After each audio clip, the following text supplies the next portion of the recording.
I'd like to bring in Eddie Glaude, chair of the African American Studies Department at Princeton University, an MSNBC contributor and a dear friend of mine, Paul Henderson, a veteran prosecutor and legal analyst, and Mark Claxton, a retired NYPD detective and the director of the Black Law Enforcement Alliance. Eddie, what is your reaction to what we just saw?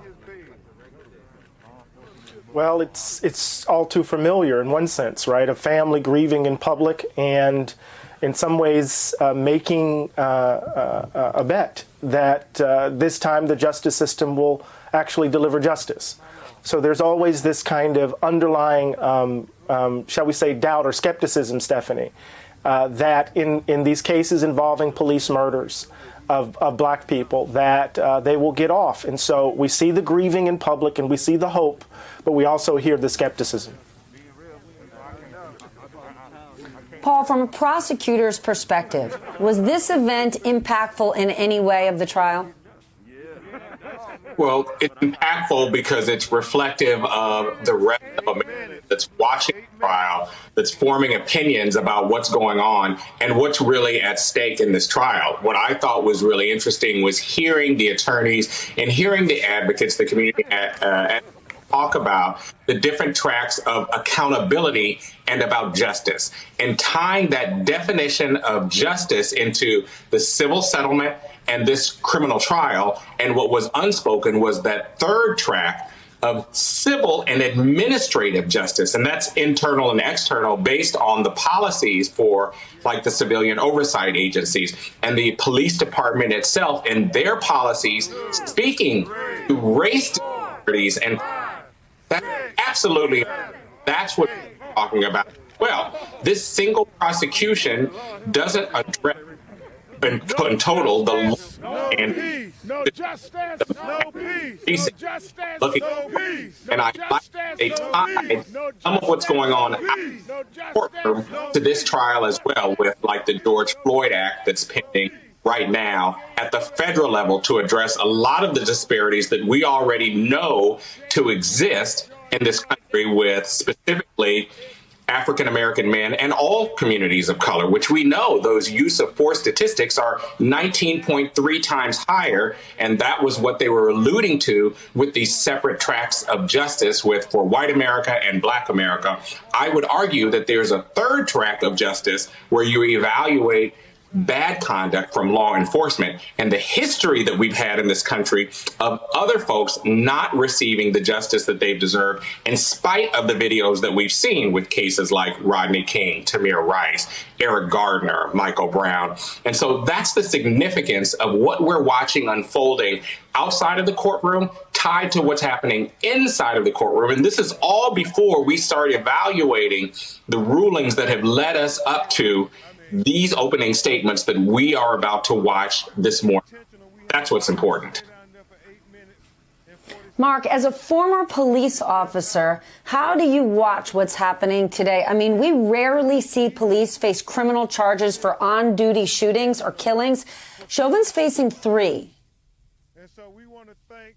Well, just as Reverend Sharpton and the family and the attorneys have basically presented a rebuttal to activities by the defense in the weeks before this trial start, the police and their proponents and advocates will be presenting information and trying to really position the case or the discussion around the case surrounding Mr. Floyd, as opposed to the conduct of Derek Chauvin.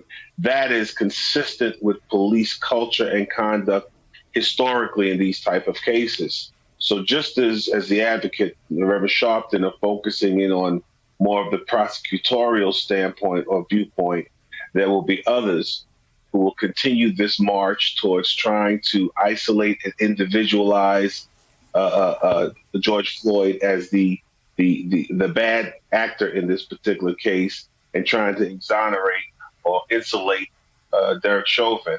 They will provide his support and indicate that this is a matter of Blue Lives Matter or the thin blue line or support of police values, etc., as opposed to trying to focus on the individual conduct of Derek Chauvin.